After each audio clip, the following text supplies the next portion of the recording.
Now that we've changed this to UV editor, what we're going to be doing is we're actually going to be selecting a type of fabric that we're going to be applying to our cloth. And the way I'm going to do that is I'm actually going to click on the word image at the bottom, and I'm actually going to open an image that I've already downloaded from Google. You can go and have a look at Google and find an image. What you will need to do is when you find that image is that you will need to right click on it and save image as. Save it into an area that you are going to be able to find, and then you can use whatever fabric type you like. So I'm going to click on open image at the moment, and what I'm going to be doing is I'm going to be having a look in my particular area.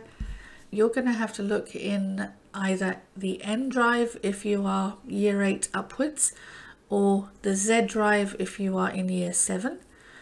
And for me, I have to look in a different area because obviously I'm staff. So I'm going to have a look in my area, and what I should be seeing is my Blender folder, and here I have my checkered fabric.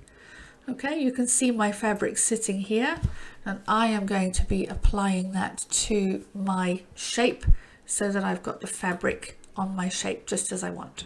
Right, so what I'm going to do now is to apply this to this particular shape. What I'm going to do is I'm going to press the letter U on my keyboard.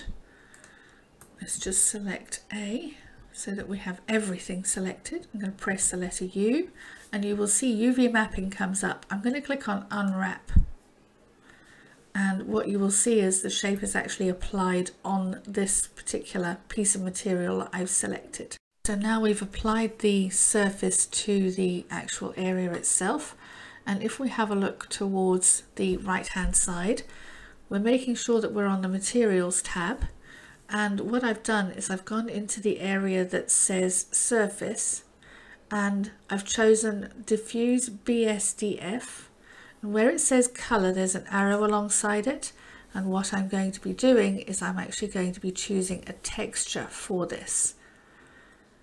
Alright, and whoops, let me just click on it again.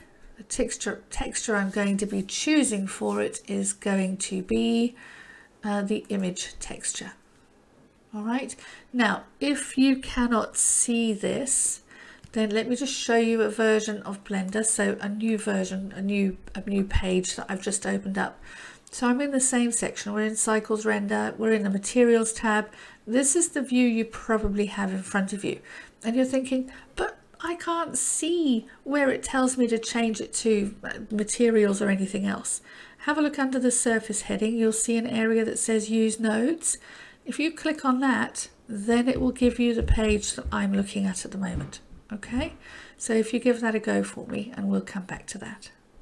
So going back to our image and the texture that we want to have on it, we've already said image texture, and alongside it, just underneath, you'll see there's a little image here. So we're going to click on that image, and we're going to choose the image that we want it to be related to, so the image we want to have applied. So if we zoom in on our textured piece now, I'm just going to move it by holding down the shift key, moving my mouse button. We'll get it to shift a little bit for us.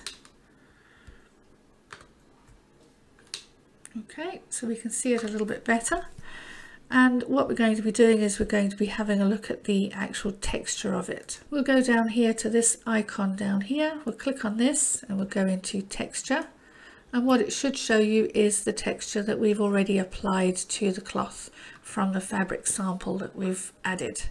So what we're going to do now is we're going to close this window, and the way we do that is we grab hold of these little lines in the top of our first window and we drag them across, and we make sure that we hold our mouse over the second window and release it. So grab hold of it, release.